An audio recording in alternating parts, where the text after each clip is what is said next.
Hello students, this is science के।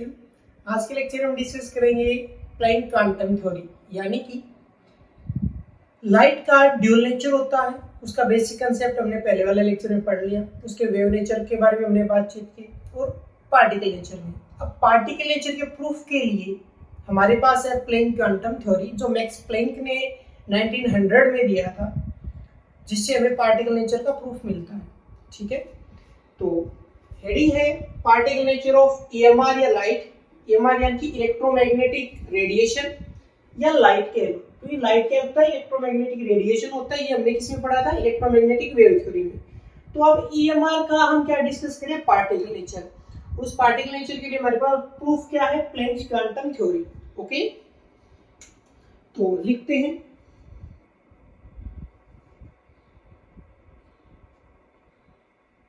To explain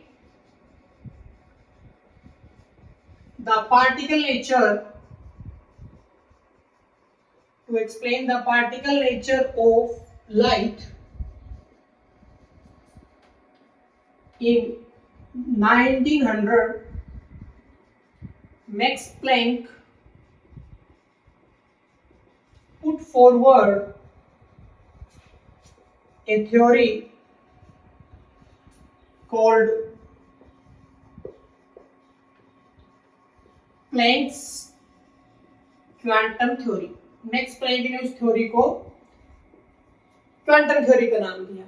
इन्होंने क्या कहा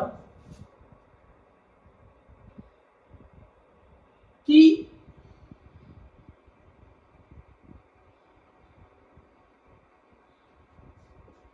the light which we consider as a wave, कि जिस लाइट को हम वेव समझते हैं, जिस लाइट को हम वेव समझ रहे हैं कि उसके अंदर वेव नेचर है, वो एज ए वेव चलती है, एक्चुअल में वो पार्टिकल से मिलकर बनी हुई है। Light which we consider as a wave, in reality it made by particles, वो पार्टिकल से मिलकर बनी हुई है। क्लियर? तो यहीं से पार्टिकल नेचर शुरू होता है। ठीक है, ये पॉइंट नंबर 1 है। अब उन्होंने इसके लिए अलग अलग चीजें बताई है। देखिए, जब इलेक्ट्रोमैग्नेटिक थ्योरी हमने पढ़ा तो उसमें एक इंपॉर्टेंट पॉइंट आया था कि जो रेडिएशन या जो एनर्जी किसी भी सोर्स से रेडिएट होती है वो कॉन्टिन्यूस होती है। वहां पे मैंने उस वर्ड को अंडरलाइन किया था, वो चीज अपोजिट होने वाली है। मैक्स प्लैंक ने क्या कहा था कि कोई भी लाइट है, चाहे वो इमिट हो रही है चाहे एब्जॉर्ब हो रही हो, वो प्रोसेस है वो डिसकंटिन्यूअस रहेगा। एक तो वो काम रुक रुक कर होगा, और वो दूसरा क्या होगा? In form of packet of energy. अब यहाँ पे कुछ नई चीजें आई, ये packet of energy. Packet of energy मतलब एक पार्टिकल अपनी एनर्जी अपने साथ रखता है। जो एनर्जी है वो पार्टिकल्स के अंदर है। लाइट इमिट हो रही है, एब्जॉर्ब हो रही है, इसका मतलब कि वो पार्टिकल यानी कि वो एक पैकेट ऑफ एनर्जी, एक पार्टिकल का एनर्जी वही रेडिएट होता है, वही एब्जॉर्ब होता है। क्लियर? तो हम यही लिखेंगे क्या? Energy which is absorbed or emitted by any body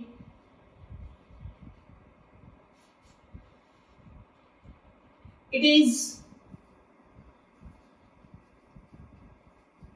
discontinuously in the form of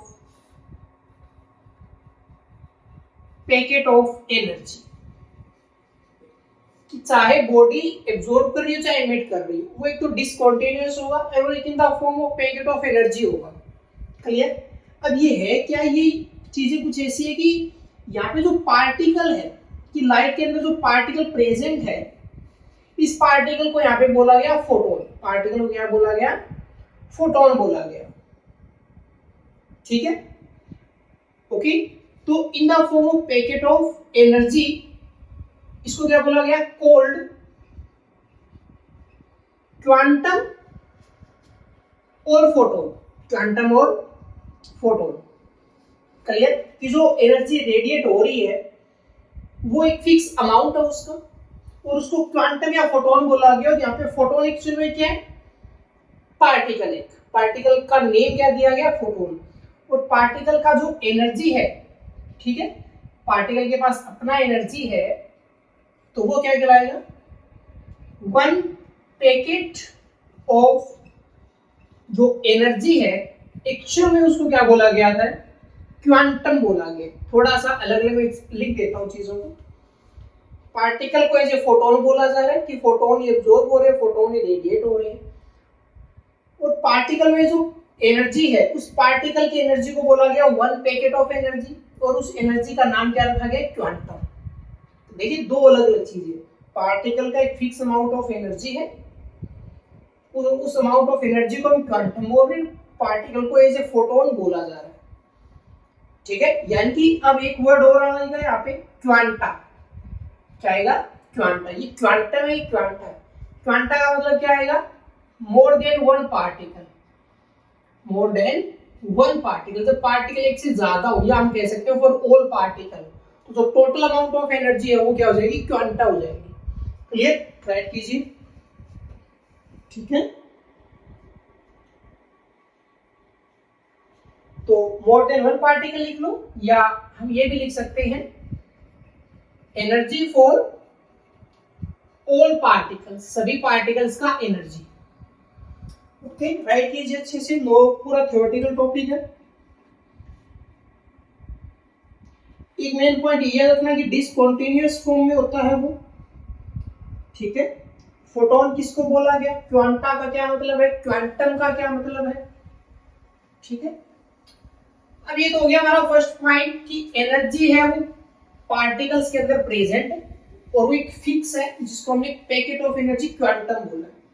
अब वो एनर्जी कैसे निकलेगी, किसके ऊपर डिपेंड करेगी, तो जो एनर्जी है वो डिपेंड करती है रेडिएशन की फ्रीक्वेंसी।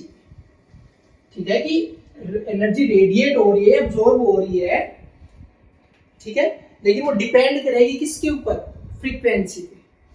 क्लियर, तो हम क्या लिखेंगे, सेकंड पॉइंट, कि अब वो एनर्जी कैलकुलेट करनी पड़े, तो एनर्जी फॉर